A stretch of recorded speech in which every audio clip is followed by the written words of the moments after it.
From Anaheim Hills to the Buena Park Mall, from Disneyland to 91 Freeway, this is Around Anaheim News. We start our broadcast today with a tragic story. Yesenia Lisette Aguilar, 23, was struck when a Jeep jumped the curb onto Catella Avenue near Bayless Street shortly after 7:30 p.m. Tuesday. According to the police, the SUV narrowly missed hitting her husband, and he was not injured. Now, Aguilar, approximately 35 weeks pregnant, she died after being transported to UCI Medical Center. Now, her baby, Adeline Rose, was delivered via C-section at the hospital. Now, the newborn was reported to be in critical condition after being treated in the neonatal intensive care unit.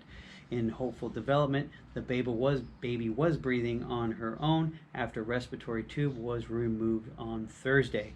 And we ask that you keep Adeline Rose and her family in your prayers. Reads the GoFundMe account that has been set up by the victim's husband to pay for her funeral as well as medical costs.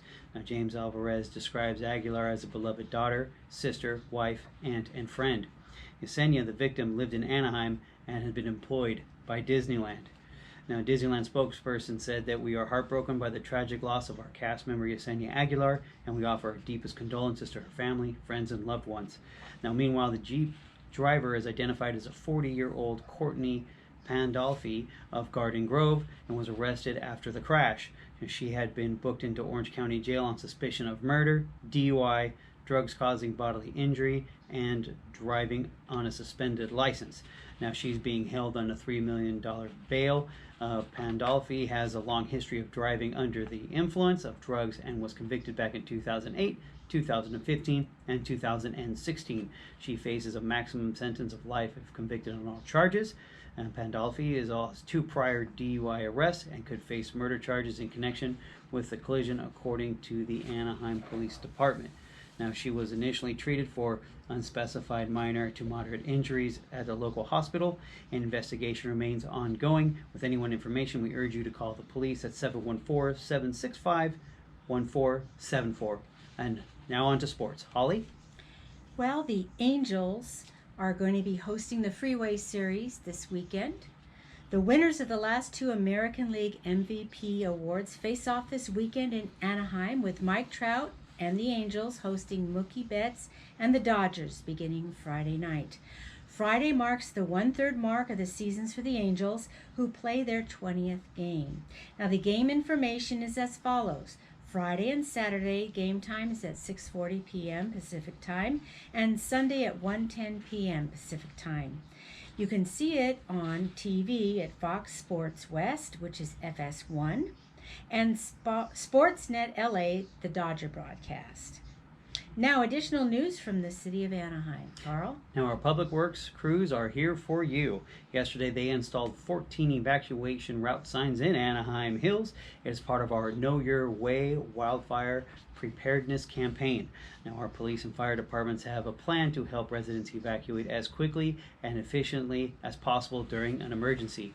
We want all the residents in wildfire-prone areas to become familiar with these plans.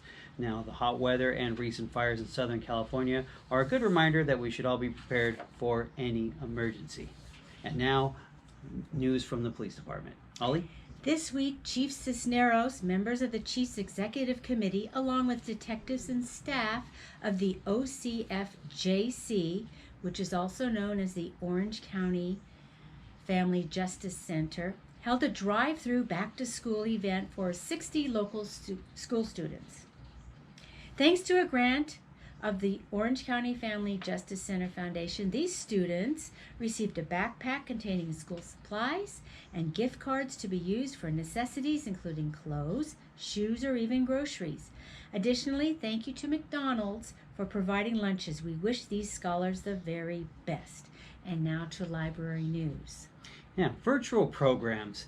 Although all in-person library programs are on hold, we are still hosting programs for kids, teens, and adults on social media. Now we're offering, they as in the library are offering engaging activities such as story times, cooking workshops, educational programs like STEAM Adventures, and much more.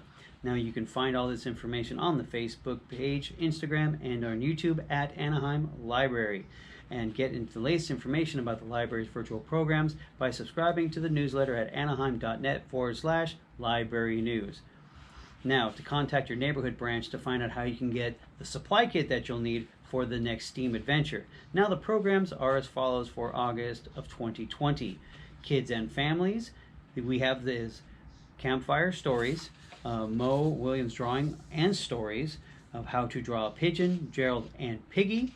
Also for the teens and adults, we have the Cultural Kitchen posting on how to prepare Vietnamese spring rolls. Now you can watch this on August 18th at 11:30 a.m. And also we have Lunch and Learn with Museo. You can also watch that on Wednesday on the 19th, which is at 12:30 on Museo's Facebook at Museo Anaheim. Now, of course, we do have the OZ Zeinfest. You can watch that on Saturday, August 22nd at 11 a.m., either on YouTube or oczeinfest.com. Now, turn on this Steam. Now, you can watch this on August 25th at 11:30 a.m. Now, the Steam adventures are as follows. But Will It Boat? Now, you can watch that on August 20th at 11:30 a.m.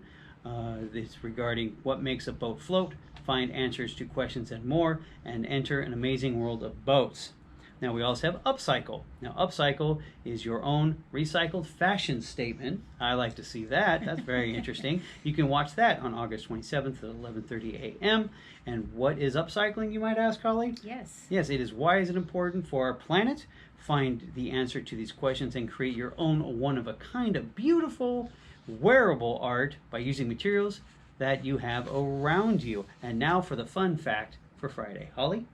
Boysen Park, also known as Airplane Park, is named after Charles Rudolph Rudy Boysen. Boysen served as the Anaheim Superintendent of Parks from 1928 to 1949. He also developed the boysenberry, which he created in 1923 by grafting raspberries, blackberries, and loganberries. Boysen was unable to interest farmers in cultivating or selling the sweet savor berry until 1932, when Walter Knott purchased several vines of the fruit and began growing and marketing boysenberries at his burgeoning Knott's Berry Farm, a roadside attraction. And on that note, everyone, good night, stay safe, and we'll see you next week.